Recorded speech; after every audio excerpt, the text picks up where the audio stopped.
Hallelujah. Hallelujah. Hallelujah. Mo fẹ́ kí má rí ìtì ìkọta sí láàárọ̀ nígbà tó fẹ́ lórí program. Ẹni tó wà lẹ́gbẹ̀ẹ́ mo fẹ́ kó kí kú oríire jù. Ẹ kú oríire o. Mo yan Ọlọ́run lógo nínú ìgbésí ayé àwọn ikọ̀ àti ìrìjú tó wà ní pàápàá bàbá Ọláwùyí. 1991, my greatest challenge in the banking industry came on board. Mo wá ń sunkún níwájú bàbá Adékànbí. Láti ìwá ìtẹ́lẹ̀ ìṣètọ́sí mi, bàbá ní kí n gbẹ́nu mi dákẹ́. Wọ́n ní ẹ lọ bá mi pe Ọláwùyí fún mi. Pẹ̀lú ìtẹríba ni mo fi pe o. Èmi ò tó pé bẹ́ẹ̀ táwọn sọ I was quoting Papa Adékànbí.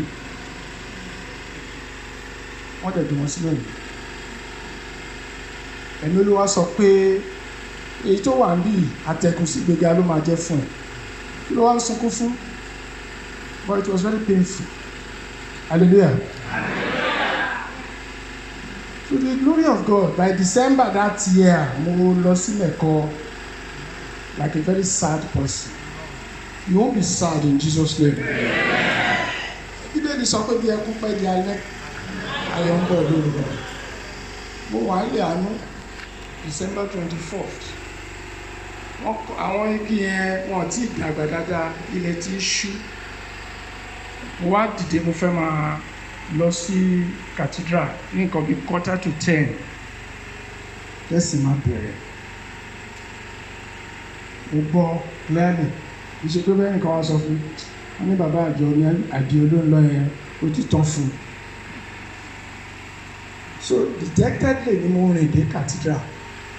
Bí mo ṣe dé cathedral mo gbé ẹní kékeré kan dání mo tẹ́ sílẹ̀ torí ilẹ̀ yẹn ìbútú ni. Ọṣẹ mẹ́ta ni mo lè afford lọ́dún yẹn. Pẹ̀lú pẹ̀sùn kékeré. Ṣáájú àkókò yẹn, lẹ́yìn tí mo ṣe àwọn iṣẹ́ tí wọ́n jẹ́ fún mi gba owó bàbá Ọláwùyí, ṣàdédé ní alàgbà Adéwálé tí wọ́n wá jẹ́ mentor mi nírìn àjò yìí came to Omi Àdìó and said, alàgbà Adéwálé mo rí nǹkan kan, mo ní kílẹ̀ rí. Wọ́n ní àwọn rí pé bí ìgbà tí mínísítà tàbí president bá ń lọ ẹgbẹ́ microphone dání wọ́n wá interview yín pé nǹkan ayọ̀ ni.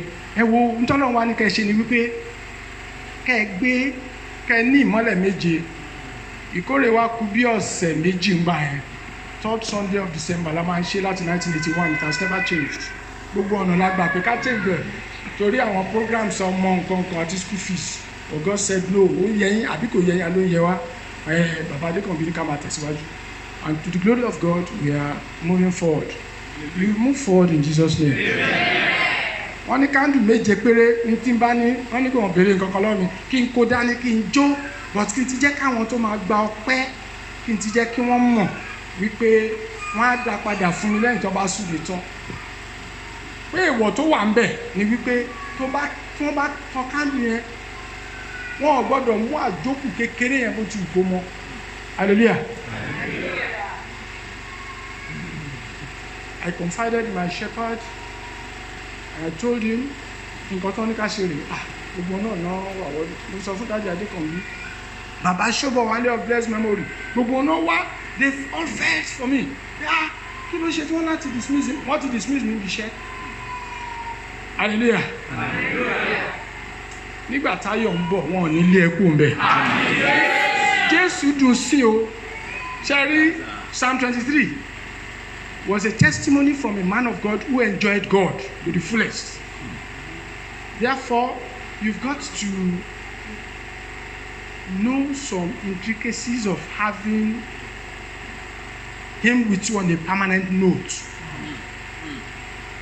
There are casual Christians.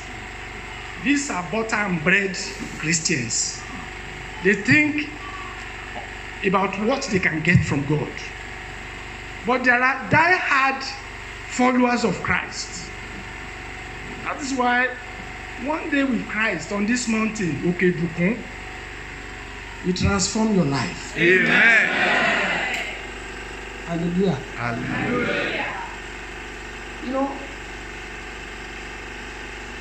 when after the harvest, nínú àtẹ̀mọ̀ pé ìkórè omi ló máa ń last, àwọn èèyàn máa ń tilẹ̀ lọ. Now àwọn kan ti shift ìkórè wọn sí ọjọ́ yẹn, so àti rí bíi mẹ́rin bíi mẹ́ta tí ò bá jù bẹ́ẹ̀ lọ. So àwọn èèyàn máa ń fẹ́ lo àjókù pẹpẹ ìkórè. So èmi àti olùṣọ́wárí sì ní pé alàgbé olóògbé tó ká bá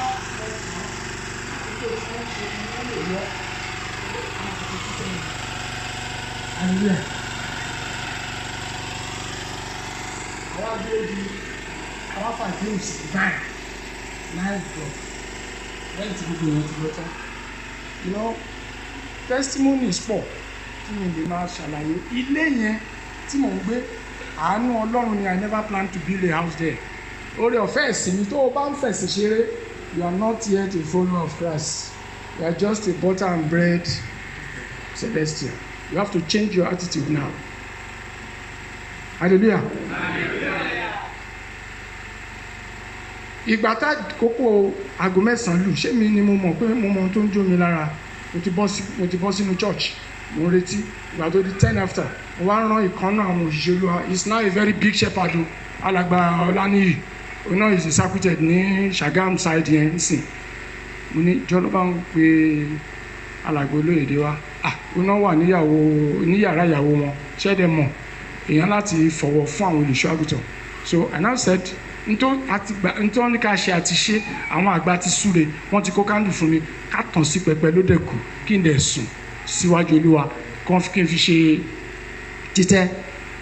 Lo and behold, bá a ṣe tán tí wọ́n mi sí mi lára, wọ́n bá aṣọ pẹpẹ bo mi lára.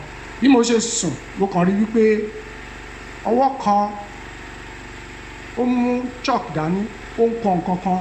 Ọwọ́ kejì tún jáde, mi ò rójú ẹni tó ní ọwọ́ méjèèjì. Bí wọ́n ti ń kọ nǹkan yẹn ni duster dẹ̀ ń pa nǹkan yẹn rẹ́. So I couldn't see what was being written. Hallelujah. I felt very uncomfortable. Ọwọ́ yẹn bẹ̀rẹ̀ sí sáré, ọwọ́ tó ń kọ nǹkan yẹn ń sáré. Bẹ́ẹ̀ náà ni ọwọ́ duster náà tún bẹ̀rẹ̀ sí sáré, ó dẹ̀ ń parẹ́. So nínú pé mo fi pé kí ló ń ṣẹlẹ̀? Mo kàn tají ni. And it was exactly 10 minutes after 11. Hallelujah. Lórí ẹni tí mo sọ lẹ́sìn look at the candle stand ní altar, ó dẹ̀ wó bẹ̀. The central candle was missing. Hallelujah. Mo wá dìde, I felt ṣé mo kó máa ń bọ́lẹ̀, ó máa ń bọ́ sílẹ̀, ó bá lọ síbẹ̀, ó bọ́ sí pẹpẹ. Gbogbo ẹ̀ mo wọlé, mo rí nǹkan kan bẹ́ẹ̀. Wọ́n ní wow. So pẹ̀lú commitment mi síbí báyìí, ṣé pé ẹnìkan lè wish mi pé kí n má ṣoríire nínú ìrìn àjò yìí? Out of frustration, mo kàn kẹ́ni mi bá wọnú yàrá mi lọ. Fence ló demarcate ilé mi àti church by his grace.